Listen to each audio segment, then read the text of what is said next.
mais uma semana de atividades, de trabalhos aqui na Casa Espírita, e que a paz do Mestre acolha a todos. Tá? Em clima de Semana Santa, vamos que vamos, porque o trabalho não para. Tá? Avisando a todos que com esse tempo, chove não chove, que a hora de sair pela escada da cozinha aqui, porque é mais seguro, que a rampa está escorregadia. Tá? Pedindo a todos que a partir desse momento agora, desliguem os celulares, tá? Para que a gente possa se conectar com toda a egrégora que já está aqui preparada desde cedo para os trabalhos da noite de hoje. Tá? Nesse momento, a nossa irmã Rosa irá fazer a leitura de preparo de ambiente. Então vamos aproveitar, né? Vamos refletir, vamos pensar sobre o silêncio. Cale a sua mente, ouça seu silêncio, que terá todas as respostas. Elas nunca vêm de fora, mas do seu mais profundo ser. Dentro do silêncio, ouça a natureza. Não fuja de si próprio. Estamos constantemente conectados com o universo. Ouça o que ele tem a dizer. Esvazie todos os sentimentos que levam você a ficar surdo às suas necessidades mais profundas. Cale a sua mente a tudo que lhe afaste de sua essência. E dentro do silêncio, encontre-se com o seu eu. Converse com ele. Ame-se. Cale a sua mente a tudo que lhe fere, lhe maltrata, e procure dentro do silêncio saber quem é você. Qual a proposta do universo para você? Cale a sua mente para tudo que lhe afasta do Criador. Cale a sua mente para o mundo barulhento, que nos desvia de nossa missão, que nos afasta cada vez mais de nós mesmos. Mente barulhenta nos distrai, não nos deixa ouvir nossa proposta maior. Cale a sua mente e encontre a sua alma. Que assim seja, graças a Deus. Nesse momento agora, vamos elevar nosso pensamento, nosso coração, para a nossa prece inicial. Senhor Deus, cá estamos mais uma vez em uma noite de atividades na casa. Agradecemos a vossa presença salutar em todos os irmãos aqui presentes, a espiritualidade superior, a toda a egrégora de luz que abraça o nosso momento, a nossa casa, nossos irmãos, que possa nos trazer para a noite de hoje, além do conhecimento, que nos preparemos cada vez mais para a paz, para a harmonia, para a esperança, o amor. Todas as mensagens de bem aqui ministradas hoje possam nos trazer esse alento, esse conforto e cada vez mais galgarmos degraus em busca da sabedoria no nosso desempenho, na nossa caminhada, em nossa jornada. Gratidão, Senhor, fica conosco, que assim seja, graças a Deus. Então, com muita alegria na noite de hoje, recebemos a nossa irmã Janice Sampaio, com o tema Família de Alta Performance. Boa noite, Janice, seja bem-vinda. Boa noite a todos. É uma alegria estar retornando a essa casa. Tirei umas férias para valorizar o passe, mas já foi renovado. Já foi renovado meu contrato. É sempre uma alegria estar aqui nessa casa que me recebe. Aliás, como todas, né? Com tanto carinho. Todos nós que aqui estamos buscando alimento para a alma. E isso nos une, nos unifica e faz com que nós despertemos o nosso melhor. Porque o propósito de vir aqui é um propósito maior de nossas vidas. É uma escolha que vale a pena. Podíamos estar fazendo qualquer outra coisa, né? Vendo série, vendo novela, mas escolhemos estar aqui. Essa é uma escolha que nós podemos levar para a eternidade. Algumas escolhas nos prendem ao ato, à ocasião, São escolhas errôneas onde a gente vai ter que repetir para poder acertar. E algumas escolhas a gente leva para a eternidade, são facilitadores do caminho. Estar aqui hoje é uma dessas escolhas que valem a pena, onde nós escolhemos estar buscando o Evangelho de Jesus, buscando alimentar nossos espíritos, que somos nós, que é a nossa essência, para caminhar melhor na encarnação. Então, o tema que eu trouxe para dividir com os irmãos, família de alta performance. Tem um tempo que eu não falo de família, então resolvi trazer esse tema que é tão importante para todos nós, né? Família é a nossa primeira célula social na encarnação e é de uma importância absurda. Muitos de nós não valorizam a família por questões de dificuldades dentro da família, enfim, de diferenças que nós encontramos na família. Mas a família, a nossa família de origem, ela é de suma importância, visto que nós somos seres que não sobrevivemos sem cuidado, né? Outros animais já nascem, já começam a andar, a mãe cuida às vezes alguns meses e já solta. Nós humanos não. A gente precisa de anos de cuidados para poder ser independente. Alguns um pouco mais, assim, uns 50 anos, 60, até que os pais morram. Aí, agora eu tenho que me virar. Enfim, mas brincadeiras à parte, porque isso realmente acontece, nós, em geral, precisamos aí de um tempo maior para poder dar conta da nossa própria vida. E é dentro dessa família que esses cuidados acontecem. E o maior cuidado é o amor. Porque já foi comprovado pela sociologia, pela psicologia, que um bebê, ele pode ser alimentado, ele pode ser provido das suas necessidades físicas, mas se ele não for amado, ele definha e pode ir à morte. Já foi feito, né, no passado, quando isso era permitido, esse tipo de laboratório, né? Hoje não seria mais permitido. Então, isso é coisa do século passado. Pegaram bebês, uns davam só alimento e cuidados, troca de fralda, né? Em geral, bebês institucionalizados, né? Bebês de instituições, e outros davam afeto, davam colo, e uns só davam ali a mamadeira, trocavam, mas nem pegavam. Esses que não tinham esse contato físico, esse carinho, essa maternagem que a gente chama, esses bebês iam definhando, e aí eles tinham que entrar com esses cuidados para poder recuperar. Então somos nós. Somos seres dependentes de afeto, desde o nascimento. E a vida inteira, né? Como é que a gente se comporta? Quais são os nossos maiores problemas? Problemas emocionais, que vão, inclusive, refletir na nossa vida material muitas vezes. Por exemplo, uma criança que cresce com uma autoestima ruim, ela vai ser um profissional deficitário, porque ela não acredita nela. Então, ela não vai dar o melhor.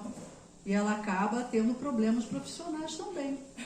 Então, os nossos problemas emocionais, eles são oriundos todos desse crescimento dentro da família. Então, a família é um lugar de suma importância para se formar os adultos. E nós sabemos, enquanto espíritas, né, ou simpatizantes espíritas, ou que acreditamos nas reencarnações, que a família é o nosso maior meio de nos conciliarmos com os nossos inimigos, de resgatarmos as nossas dívidas.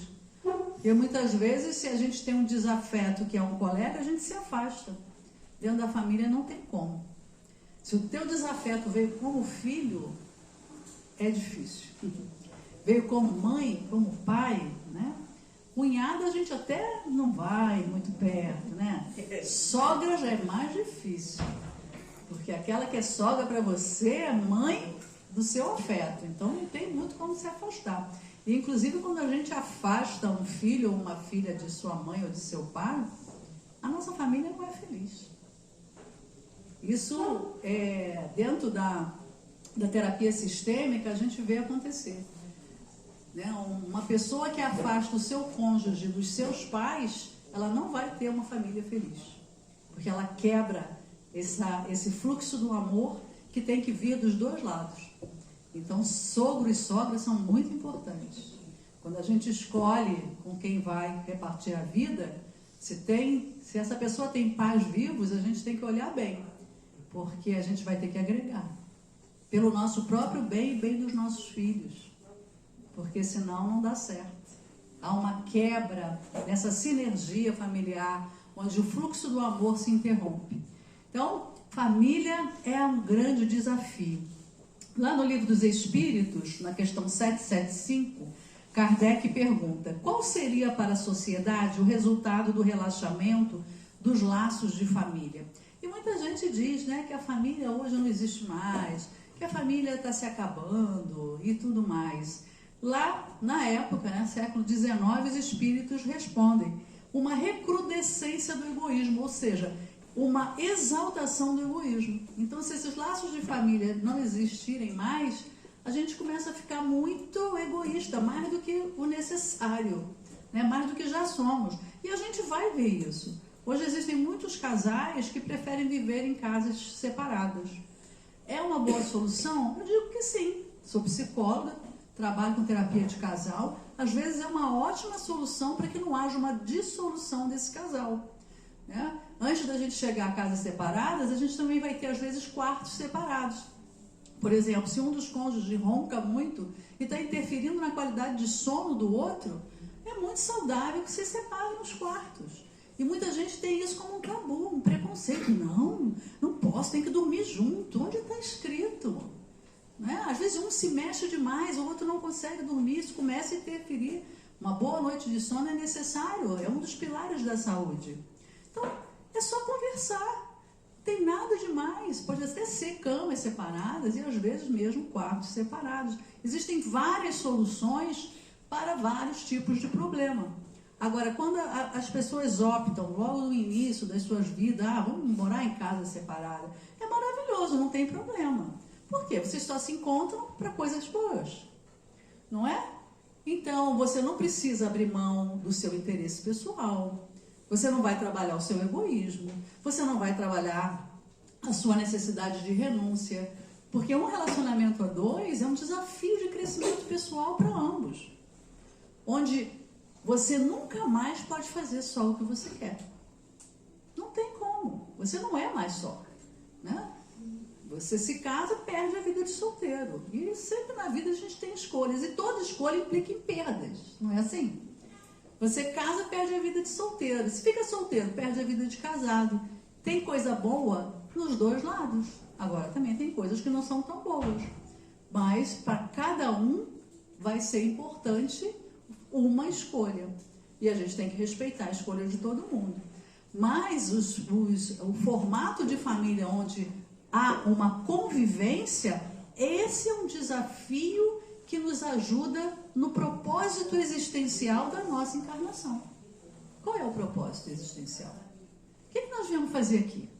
Viemos passear nesse mundo horroroso, onde há estupro, assassinato, guerra, disputa pelo poder, o homem querendo mais território, massacrando o seu irmão, mandando jovens para a guerra, né? Onde as pessoas primeiro matam para depois tirar o celular da pessoa, onde naturalizou-se uma violência, uma banalidade sobre a morte. A gente veio passear aqui? Claro que não. Questão 132 do Livro dos Espíritos. Qual o verdadeiro objetivo da encarnação dos espíritos? Pergunta Allan Kardec aos imortais. E eles respondem: a evolução moral do espírito. Então, é só por isso que nós estamos aqui, para evoluir moralmente. Então, estar dentro de uma família, abrir mão do seu prazer, do seu interesse pessoal, em prol de um bem comum ali dentro daquela família, vai lapidando o nosso caráter, a nossa parte moral. E é muito importante. A gente faz isso com os amigos? Não, não faz. Com os amigos a gente se vê, se encontra, começa a ficar... eu tenho um compromisso, preciso dormir cedo, amanhã eu tenho um compromisso, e a gente vai embora. Ou a gente atura ali porque sabe que daqui a pouco está indo embora, aí você não fala o que você pensa. Aí o outro fala uma barbaridade, você fala, é mesmo, por dentro você está, nossa, que absurdo. Mas você não fala, porque está ali, para que eu vou arrumar confusão? E na família? Na família você fala, e fala mais do que deve, né? Então a família, quando a gente entra na nossa casa, a gente pendura a máscara social na porta. Ali a gente mostra o que é. Por quê? Porque o convívio não dá para a gente fingir. Não dá para a gente ser ali como a gente é na sociedade, no trabalho, na casa espírita, né? No social, onde a gente usa o quê? Máscaras, que são necessárias. Imagina se todo mundo saísse por aí falando o que pensa, dando a opinião. Né? Já chega na rede social que as pessoas acham que tem que dar sua opinião. E a gente vê cada coisa que fala, por que a pessoa não escolheu ficar calada, usar o silêncio? Né? Ali daquela mensagem. Por que a pessoa falou aquilo, gente? Às vezes é tão grosseira, faz um comentário, a pessoa faz um desabafo, a outra bota lá um comentário tão grosseiro, tão desnecessário. Uma pessoa que ela nem conhece, não sabe pelo que está passando, não sabe se aquela sua palavra vai levar aquela pessoa a um sofrimento ainda maior. E nós somos responsáveis por tudo aquilo que a gente faz ao outro. Quer a gente saiba ou não, quer a gente tenha intenção ou não. É claro que tem atenuantes. Se eu não tive a intenção, eu fui grosseira porque eu sou grossa, tudo bem. Mas se eu tive a intenção, se eu não fui cuidadoso, eu tenho esse agravante. Então a gente precisa tomar cuidado, né? As pessoas andam muito vulneráveis por aí. Há muito sofrimento na Terra. E o próprio momento planetário que nós estamos passando de muita dor. A gente olha os noticiários, é só dor. A gente olha para o meu Rio de Janeiro, as pessoas não estão podendo sair às ruas. As pessoas vão pegar ônibus, estão resgatando os ônibus para servir de barricada, a pessoa não sabe se volta para casa. Está todo mundo assustado, todo mundo sofrido. A gente olha para os campos de guerra, né? A gente olha aqui mesmo para as pessoas que precisam usar o sistema de saúde. Hoje passou uma reportagem, as pessoas que são diabéticos tipo 1, dependentes de insulina, a prefeitura não tem, né, nos postos de saúde, está sem a insulina. Tinha uma moça lá falando, eu usei minha última dose hoje, amanhã eu não sei se eu vou viver. É muito cruel isso, né?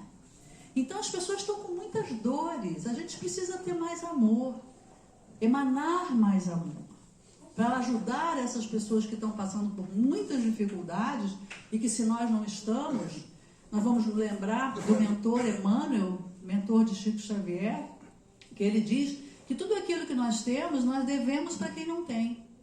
Então, se eu estou numa situação boazinha, melhor do que aquele que eu estou olhando no sofrimento, eu estou devendo a ele. Estou devendo o quê? O meu olhar amoroso, caridoso, porque eu estou em equilíbrio, às vezes a pessoa não está. Eu vou fazer uma prece, eu vou emanar amor.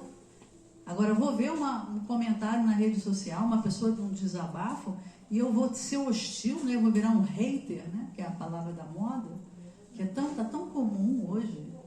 A pessoa não tem... Isso eu aprendi com a minha avó, gente. Minha avó nasceu em 1910. Ela já dizia, minha filha, quando a gente não tem nada de bom para falar para alguém, a gente fica calado. Quer dizer, não é um ensinamento para agora, é um ensinamento para a vida, desde sempre.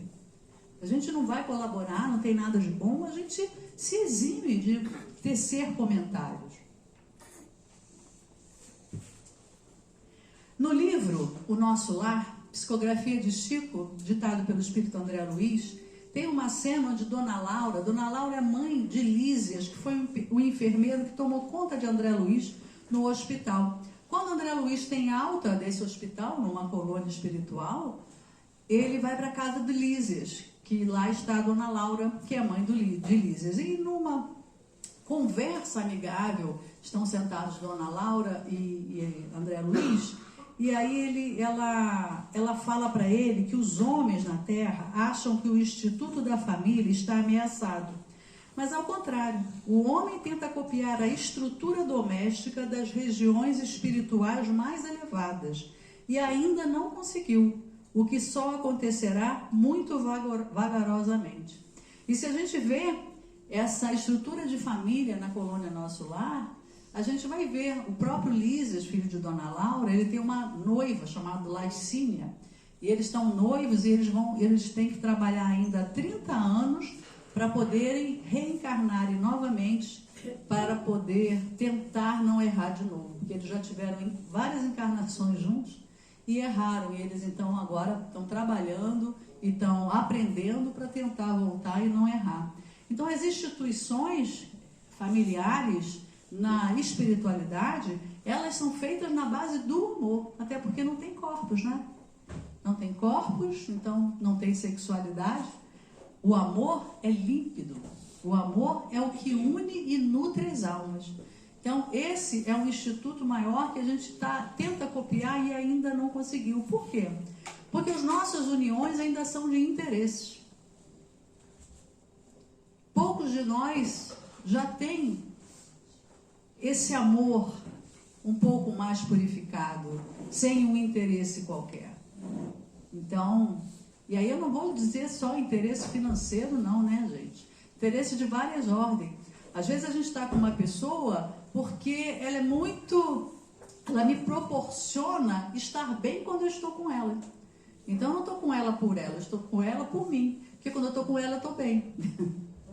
Então, mas quando aquela pessoa às vezes precisa de mim, eu não acordo, porque não é um amor genuíno. Ou então eu me coloco sempre prioritariamente à frente de todas as situações. Então a gente ainda tem muito o que desenvolver, né?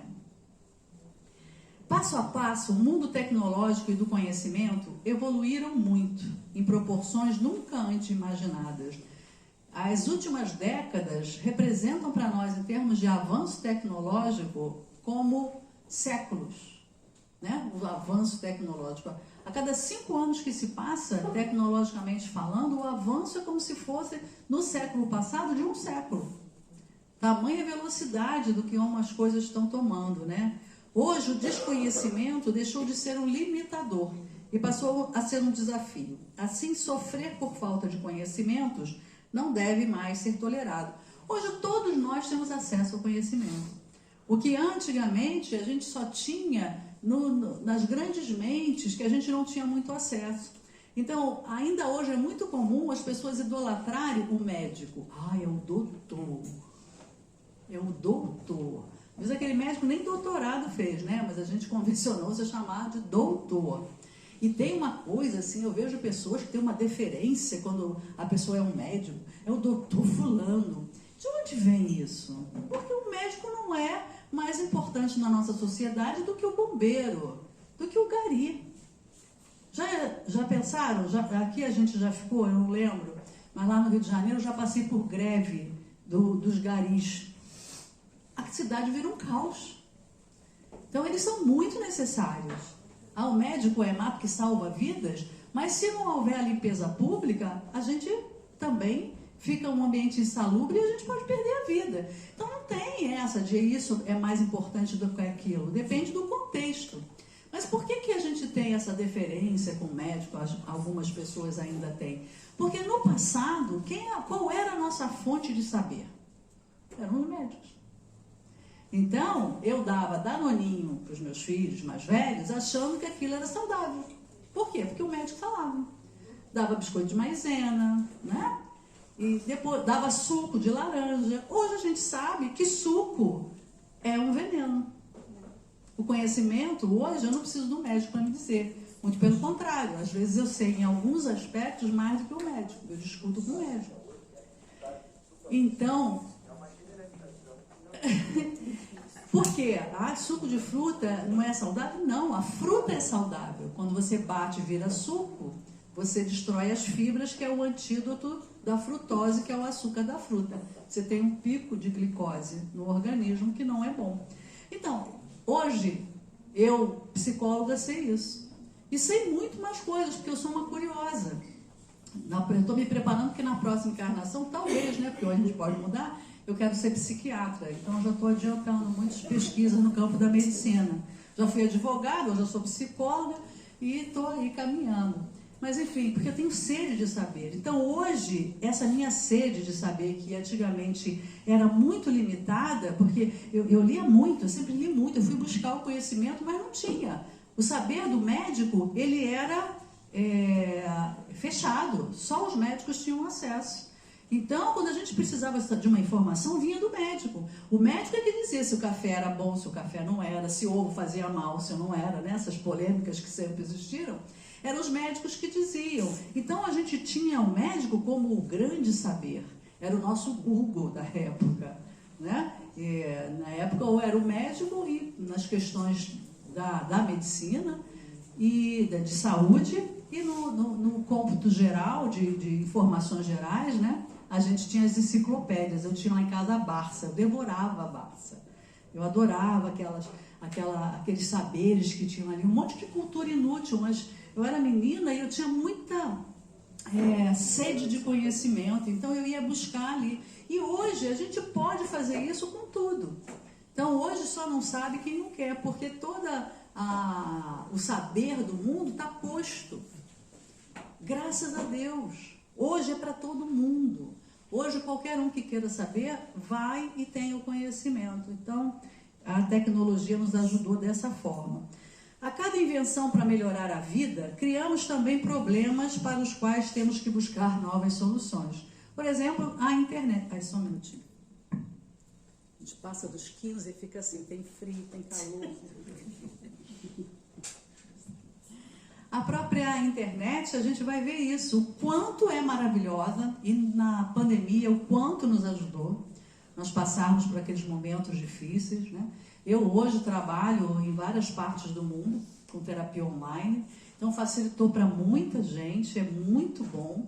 Hoje a gente tem informações, tem palestras maravilhosas de médiuns diversos. Eu não gosto da fala desse orador. Vai buscar outro. Pega o mesmo tema, joga lá no YouTube, você tem vários tipos de orador falando daquele tema para você se instruir. Tem podcast, então é maravilhoso. Por um outro lado, criou-se grandes problemas, principalmente, né, com os adolescentes, com as crianças que não têm discernimento e que têm acesso. Aí a gente vê as mentes maléficas se usando de uma ferramenta que seria para o bem, que é neutra. É como o dinheiro, é neutro. Tem gente que pega o dinheiro e faz o mal, tem gente que pega o dinheiro e faz o bem. A internet também. Então, criou-se uma coisa maravilhosa, mas que nós temos que ficar atentos, principalmente com os nossos filhos, netos, pequenos, adolescentes. Por quê? Porque eles não têm condição de ter discernimento para escolhas sensatas. E hoje o que está acontecendo é que nós vamos ver filhos abandonados com pais presentes dentro de casa. Então, isso está ficando já uma epidemia. Crianças com déficit emocional, déficit de afeto, mas está ali. Você pensa que os pais são separados. Às vezes a mãe nem trabalha, mas a mãe não presta atenção. Como eu falei, nós somos seres afetivos, precisamos do olhar amoroso. Como é que a criança vê o mundo? Através dos olhos dos pais olhando para ela e mostrando o mundo. Então, se isso não acontece, vai gerando um déficit muito grande. E essa criança, então, ela vai se formando, ao invés com os valores da família, que deveria ser, com os valores deturpados que chegam a ela de todo lado. Então, a gente precisa estar prestando atenção. Hoje vivemos uma violenta crise que abalou o mundo financeiro, porque atingiu praticamente todos os habitantes da Terra, cada um de uma maneira.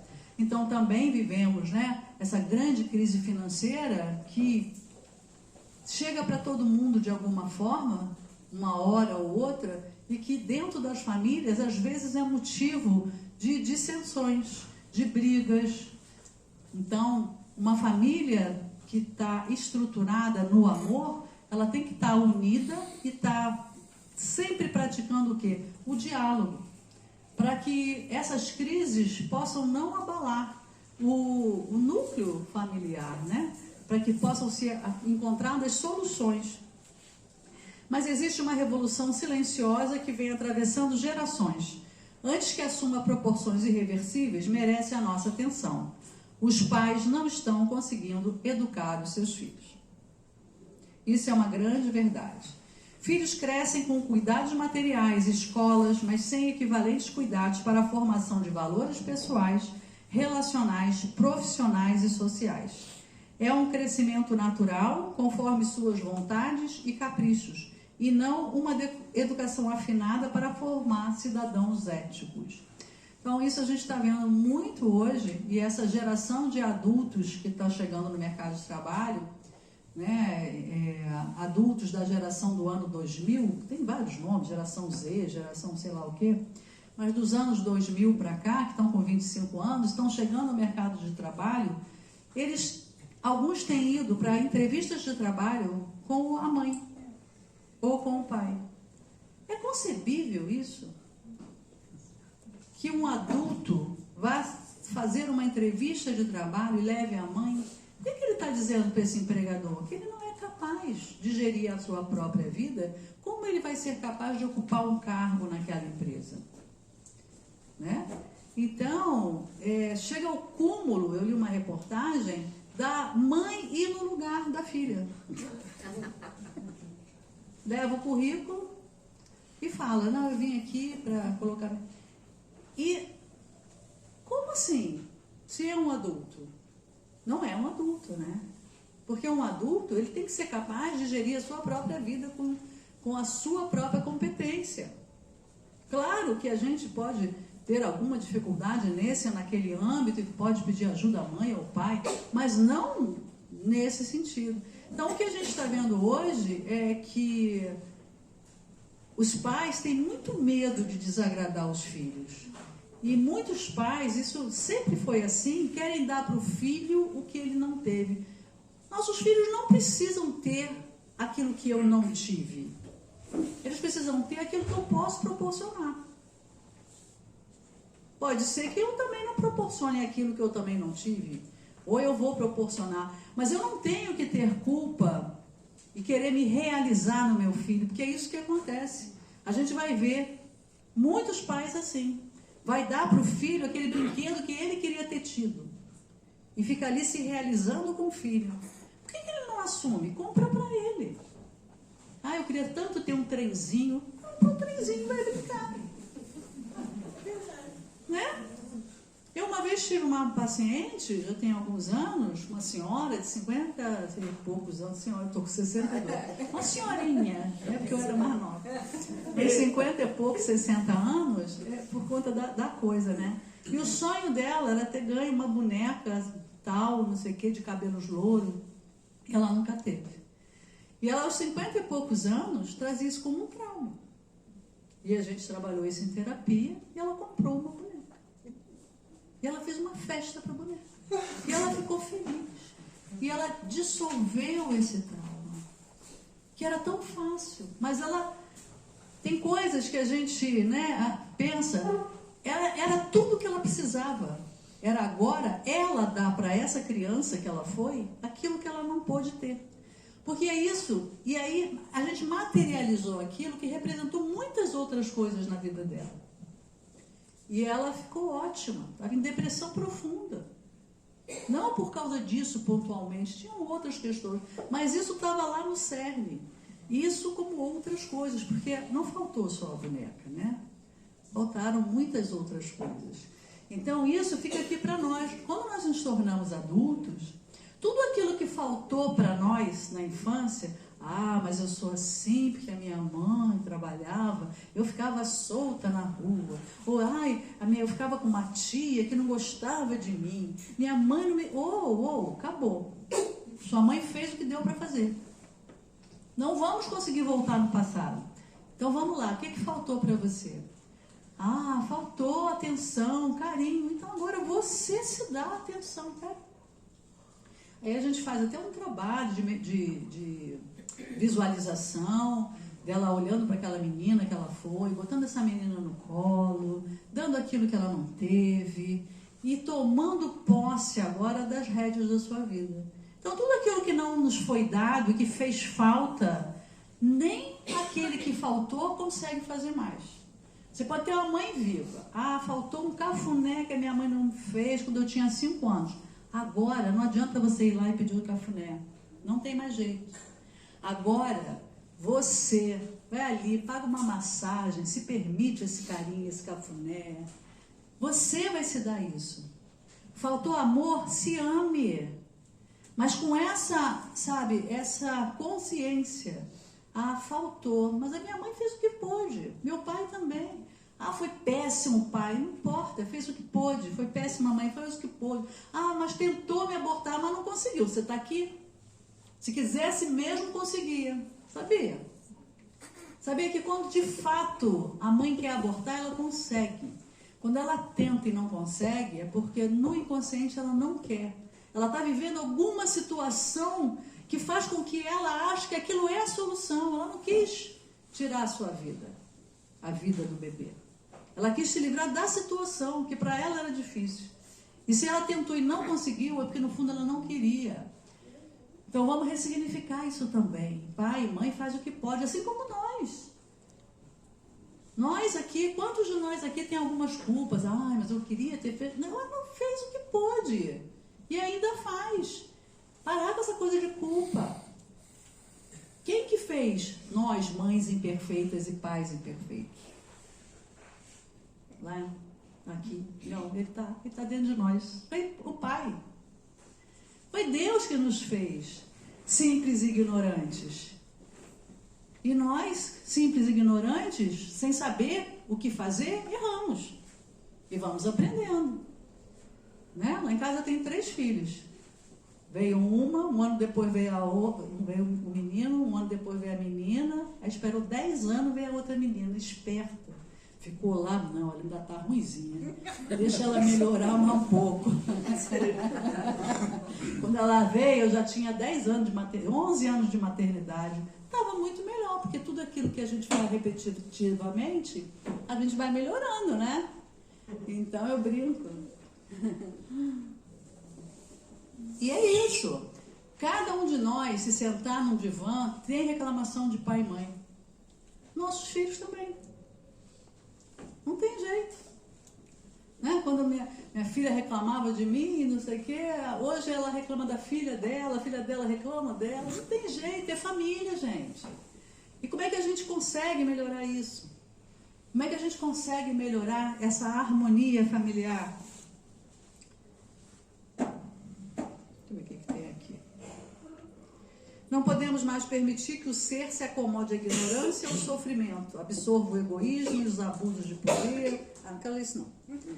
Para melhorarmos a nossa vida no planeta, é preciso que cada pessoa comece uma mudança de atitude dentro de si mesma, fazendo o melhor possível para conseguir ser e ter uma família de alta performance. Então, é assim, cada um de nós está dentro de uma família. Né? Às vezes agora nós temos a nossa família que construímos e a nossa família de origem que também está aqui conosco. Alguns, né? Eu já não tenho mais família de origem há muito tempo, só a família que eu construí. Mas cada um de nós tem por obrigação, por sentido existencial, a sua evolução, não é? A gente está aqui para se melhorar. Então imagina que cada um de nós comece a se melhorar. Aí imagina se a gente consegue, dentro da nossa família, esse pacto de cada membro se melhorar. O que acontece? O mundo começa a vibrar em outra sintonia. E é isso que vai fazer com que o nosso mundo, a nossa Terra, passe do planeta de provas e expiações ao mundo de regeneração, onde o mal já está bem menor, onde já não tenha tanto choro e ranger de dentes. Mas para isso depende de cada um de nós. Porque não adianta eu querer que os russos e os ucranianos façam a paz, se eu aqui vivo em guerra dentro de mim. Tem um cartunista que eu gosto muito, que é o Caetano. Ele tem no Instagram uma página chamada Theo e o Minimundo. E ele tem umas tirinhas, são maravilhosas. E aí, numa dessas tirinhas, está o senhor vendo televisão, aí passa ali a guerra passando. Ele olha e fala, hoje eu vou acabar com a guerra. Pega o telefone, liga para o irmão, que ele não falava com ele há 10 anos. Pede perdão. O irmão pede perdão, eles se reconciliam, ele desliga, e na outra tirinha tá: hoje a humanidade deu um passo em busca da paz. E é isso. É lindo. Theo e o Minimundo, é lindo. Tem cada tirinha maravilhosa. É o Theo e a borboleta Eulália, que na verdade é a consciência falando com ele. Então é lindo, é lindo. Além de ser aquarela, é maravilhoso. Eu conheci esse rapaz pessoalmente na última Bienal, 2 anos, né? Porque esse ano tem Bienal no Rio. Há 2 anos, lá no Rio. Comprei os livros, imã de geladeira, tirei foto, tietei. E é um querido. Declarei o meu amor pelo trabalho dele, né? Que é tão inspirador, muito lindo. Ele ficou emocionado, porque realmente era genuíno esse meu carinho. Mas enfim, então é isso, meus irmãos. A gente tem que se responsabilizar pela paz do mundo. Porque não adianta eu olhar, meu Deus, estão lá guerreando e eu estou aqui fazendo guerrinha com meu irmão, com meu marido. Não posso dar o braço a torcer, senão eu vou ficar por baixo. Não, vamos depor as armas. Vamos amar mais. Vamos conversar mais. Vamos conversar em família. Estamos com algum problema? Vamos conversar. Porque o que falta, principalmente entre os casais, é conversa. É um dizer para o outro o que não está bom, o que está faltando. Olha, o que você faz isso? Quando você faz isso, eu me sinto mal. Em geral a gente fala, porque você é isso, você... Aí pronto, o outro levanta um escudo emocional, nem escuta o que você fala. Então, para a gente ter um diálogo em família, a gente tem que falar da gente, sem agredir o outro. Quando você tem essa atitude, eu me sinto mal, né? Às vezes assim, olha, quando você faz isso, você toca numa ferida minha, porque a minha mãe fazia isso e me doía muito, porque isso acontece. Aí a gente dá a conta para o outro pagar. Mas é uma reedição de uma dor lá de trás. Então, só quando a gente se olha e vê o que está acontecendo e consegue conversar com o outro, será que você consegue não fazer isso? E a gente fala da gente, com sinceridade. Quando você fala desse jeito, eu me sinto burra. Às vezes não acontece isso com a gente. E aí a gente, ao invés de falar isso, faz o quê? Agride. Porque eu me senti burra, eu não quero me sentir burra, eu agrido o outro. Que aí eu fico poderosa. Então a gente precisa ser mais sincero. Sempre que o outro faz alguma coisa que a gente sente, não tem a ver com ele que fez. Ou ela que fez. Tem a ver com algo que está dentro de mim. Então a pessoa gritou comigo. Ah, eu grito também. Aí sabe, por que você gritou? Porque ele gritou. Não, você gritou porque você é agressivo. Você gritou porque você está desequilibrado. Você gritou porque você é prepotente, quer gritar mais alto do que o outro. Então a gente tem que olhar, por que eu faço isso? Por que isso dói em mim? É a forma da gente evoluir, da gente ir olhando para aquilo que está dentro de nós, para as nossas feridas, para a gente ir se curando e pedir a ajuda do outro, dentro da família. Ensinar os filhos a falarem dos seus sentimentos. Filho, por que você está triste? Validar o sentimento das crianças, dos adolescentes principalmente, que são tão intensos, uma hora eles odeiam. Daqui a pouco eles falam, eu amo isso. Daqui a pouco não quer mais. Eles são assim porque eles estão numa fase de muitas oscilações emocionais, de uma formação ali de caráter, né, de individualidade. Então, é validar. Eu te odeio. Eu entendo, filho, que eu não estou deixando você fazer o que você quer. Eu entendo que você me odeia nesse momento. É isso mesmo. Mas olha só, aí vai conversando. Valida o que ele sente. E depois, sabe, não fica chateada não, porque isso é aquele momento, é uma explosão, não odeia nada. Ele odeia como ele odeia um cachorro quente, daqui a pouco está comendo. Então, a gente precisa aprender a a ter uma comunicação melhor dentro da nossa família, para chegar ao coração, para chegar a uma cooperação, porque família é equipe. Família tem que trabalhar juntos, para o bem-estar juntos. Não basta uma pessoa, imagina, 5 pessoas numa família, uma é feliz, o resto não. Está valendo para esse que está feliz? Claro que não. 3 estão felizes, 2 não estão. Acabou a felicidade dos 3. Então a gente precisa estar juntos, sabe? Participar mais. A família é a única organização grupal que vingou desde tempos imemoriais até hoje.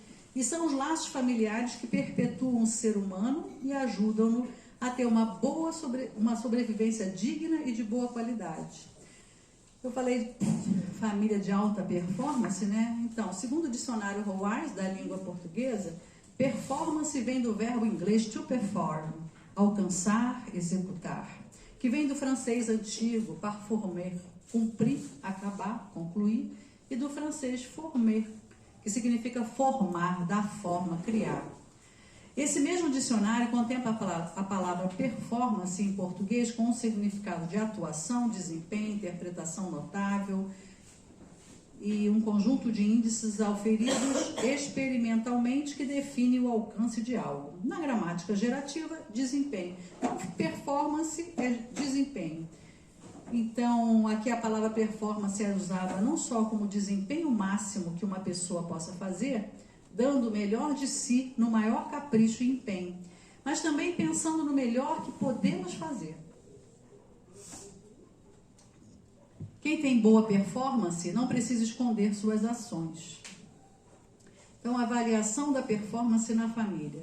Como eu posso medir a performance familiar de uma maneira global perante a multiplicidade de constituições familiares?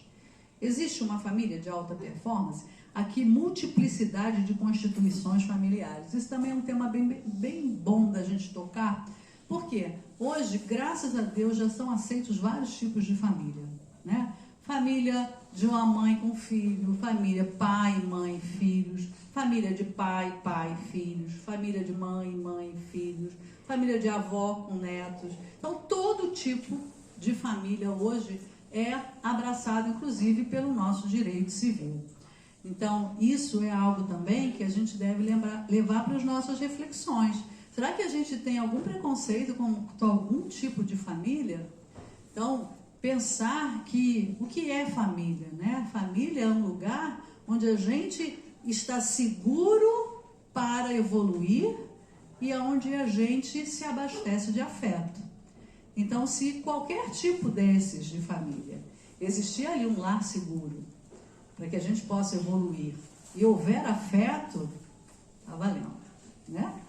Porque muitas pessoas têm preconceitos, né? Como assim 2 pais? Como assim 2 mães? E tem uma frase horrorosa que inclusive falam, né? 2 iguais não podem gerar um filho, mas podem criar o que 2 diferentes fizeram e não assumiram, né? Então, o que importa é que no lar exista amor, exista comprometimento, exista esse lugar seguro onde as crianças possam crescer. Todos nós, como pessoas familiares, trabalhadores ou cidadãos, podemos melhorar a nossa performance. Não precisamos fazer comparações entre as diferentes famílias, nem estabelecer qual o nível de performance que se deva atingir. Podemos instigar e ajudar as nossas famílias a pensarem o melhor que puderem para atingir a sua máxima performance. Então, nós que temos as nossas famílias, que estamos à frente, pais, mães, avós, que transitamos na família, nós mais velhos, inclusive, temos que ter esse olhar, esse chamado, essa paciência, porque inaugurar algo, né, principalmente quando a gente tem adolescente, eles não querem. As pessoas vão fazer evangelho no lar, a adolescente não quer sentar, não quer fazer, né? Então, tem que ter muito tato e procurar ver qual é a necessidade daquela criança, daquele adolescente, de repente pegar um momento de dificuldade deles para trazer, para inaugurar essa forma de sentarem-se talvez juntos, na sala, na mesa, na cozinha, na copa, e tá bom, você está com essa dificuldade? Vamos aqui todo mundo junto. Ué, mas todo mundo? É, todo mundo. Por quê? Porque você integra essa família. O que é importante para você é importante para o seu pai, para o seu irmão, para a sua irmã, para mim. Sabe? Tentar começar um novo modelo de gestão familiar, onde a gente privilegie o que é importante para um, é importante para todos. Para que a gente possa integrar. E isso também a gente precisa colocar na divisão de tarefas, né? Quanto menor a criança, mais fácil é. Se a gente não implementou esse hábito de divisão de tarefas quando eles são pequenos, fica cada vez mais difícil. Só que a gente esquece que a gente está criando adultos futuros. Então, muitos pais não deixam os filhos fazerem nada, fazem tudo. E acham que quando eles virarem adultos, com 18 anos, na verdade, o juízo mesmo só se forma, o córtex neofrontal, que é responsável pelas escolhas, pela elaboração das ideias de uma forma mais ajuizada, isso aqui só se forma perto de 25. Né? Então, a gente, por exemplo, 25 anos, a gente acha que acabou o último pedacinho, virei adulto, já sei o que eu vou fazer. Agora eu vou arrumar cama, agora eu vou me responsabilizar pelo meu quarto. É assim? Se não começou lá atrás esse hábito, essa criança vai ter enorme dificuldade. Vai ser aquela pessoa que não coopera com nada, vai trabalhar numa empresa, os colegas não suportam, vai para a faculdade longe, vai morar numa república ou com amigos, ninguém quer morar junto, ninguém quer dividir quarto, porque ela não aprendeu a se responsabilizar por si. Então é aquela que deixa o copo espalhado em todo lugar, tira o sapato, joga a mochila para lá, não se importa se tem outras pessoas morando na casa. Por quê? Ela não aprendeu isso. Não é natural para ela. E quando a outra reclama, ela acha que está errado. Como assim? Eu sempre vivi assim, foi assim que eu aprendi. E fica muito difícil para essa criança virar adulto e ter que viver essa sociedade. Vai ter enormes dificuldades. E aí vai parar na terapia, como eu tenho, um menino médico, 30 anos, e ele sofre por ser adulto.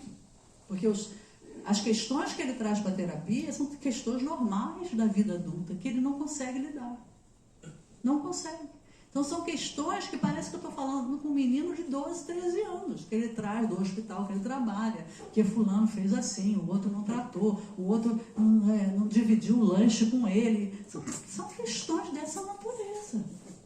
Por quê? O menino criado, o filho único, neto único, super mimado, super protegido. Isso é uma covardia que fizeram. Porque ele sofre, gente. Ele sofre. Ele luta com uma depressão severa. Desde que entrou na vida adulta e se deparou com isso, que ninguém vai fazer por ele. Para ele é muito difícil. Um espírito incipiente, certamente, mas que não foi incentivado a crescer. Então, nós precisamos cuidar das nossas crianças para que virem adultos funcionais. Como faz isso? Ele tem que ser responsável, à medida que vai crescendo, as tarefas que lhe cabem. Tem que se dividir, ele tem que saber que numa casa que moram várias pessoas, o trabalho não pode ser só feito por um. Não pode, não tem como. Estamos ensinando errado. Não há justiça nisso, que é uma das leis do pai. Então a gente precisa, dentro de uma família, para que ela seja de alta performance, implicar todos os componentes em todos os processos, de acordo com suas capacidades, não é? Então a gente ainda vai ver hoje, no século XXI, homens que chegam do trabalho, sentam, as mulheres chegam também, a mulher que vai, que faz a janta, que vai, que bota, e ainda leva o pratinho e dá na mão, porque ele está vendo televisão e está cansado. E acha isso normal. Então, a gente inflige com isso uma das leis também, que é a lei do trabalho. Tudo que a gente poderia fazer e a gente dá para o outro fazer para nós, a gente está burlando uma lei, que é a lei do trabalho. Né? Se a gente está doente, se a gente está... Né? Tudo bem. A gente fazer um mimo, pega um copinho d'água para mim, em outra hora sou eu que levo para o outro, tranquilo. Isso é troca e é bacana. Mas sobrecarregar, né? Isso é ruim. Aí nunca será uma família de alta performance. Ou seja, uma família que está crescendo juntos. Que é isso que a gente veio fazer aqui, se melhorar como indivíduo. E à medida que cada componente da família vai melhorando, essa família vai melhorando como conjunto. E é maravilhoso ver uma família onde há cooperação, né? Fica leve para cada um. A vida é uma evolução progressiva constante. O melhor de hoje, com certeza, será superado amanhã, assim como já superou o de ontem. Partimos de um pressuposto básico de que cada família tem que funcionar como uma equipe para que sua performance seja excelente. O que importa para isso não é a avaliação alheia, mas a autoavaliação da própria família. Só elas sentem na sua intimidade quais pontos poderiam melhorar e adquirir conhecimentos para superar questões ainda não solucionadas, bem como atingir pontos mais altos de satisfação. Uma família, porém, mesmo já estando satisfeita e vencedora, pode melhorar ainda mais a sua performance, desde que procure a superação das suas próprias dificuldades. Independente de qualquer explicação, procure a correção do erro. Assimile as mudanças que sejam progressivas. Então, sempre dentro da família, aí alguém errou, errei, desculpa. Né? Tipo, eu tinha que ter lavado essa louça ontem à noite, estava tão cansada, eu fui dormir, aí de manhã até aquela louça, desculpa. Ok, desculpa, mas então agora você vai lá e lava. Né? Vamos corrigir. Então aí a gente está corrigindo aquilo para que aquilo não se repita. Pratique a cidadania familiar para que todos sejam cidadãos éticos. Todos se unam para que a equipe melhore sempre. Então, cuidar sempre da ética, né? Da honestidade, da dignidade, para que todos ali sejam cidadãos de bem. Exija do elemento ajudado a correção dos erros e seus resultados. Não coloque uma vitória como o ápice de uma conquista. Então, às vezes, por exemplo, uma criança está com dificuldades na escola. Aí a gente só vai parabenizar se ela passar de ano. Não, a cada conquista, a cada notinha, melhorou um pouquinho. Pô, legal, tô vendo que você está se esforçando. Poxa, parabéns pelo esforço. A gente tem que parabenizar o caminho, o esforço, a boa vontade, né? Para que dê incentivo para aquela criança continuar. Não sinta uma derrota como eterna. Sempre que houver um erro, alguma coisa, vamos lá, você consegue. Agora você não conseguiu, mas você vai conseguir. Vamos incentivar. Agora eu me lembrei de algo que eu li, uma tribo onde antes de cada bebê nascer, eles faziam uma música. A mãe recebia uma intuição de uma música para aquela criança. E quando eles estavam adultos, cada um tinha uma música que era sua. Quando alguém fazia uma bobagem na tribo, eles pegavam esse membro, botavam no meio lá da aldeia, e aí começavam a ficar em volta cantando a música dele, para ele se lembrar de quem é, ou seja, da sua essência, para que ele voltasse a fazer as coisas de uma forma certa. Então todo mundo lembrava ele quem ele era. E assim somos nós. Nós somos filhos de Deus e viemos ao mundo para expressar essa essência divina. Sempre que nós não estivermos expressando essa essência divina, ou seja, sempre que eu não estiver dando ao mundo uma virtude, que eu esteja fazendo algo errado, que eu esteja sendo egoísta, vingativo, mesquinho, não sou eu. É uma anomalia. Então eu tenho que olhar aquilo como uma anomalia e não me reconhecer. Porque nós somos virtudes, nós somos essência divina. E temos que falar isso com os nossos filhos também. Você não é, porque a gente também tem por hábito falar, olha, você é preguiçoso. A criança acredita naquilo que a gente fala.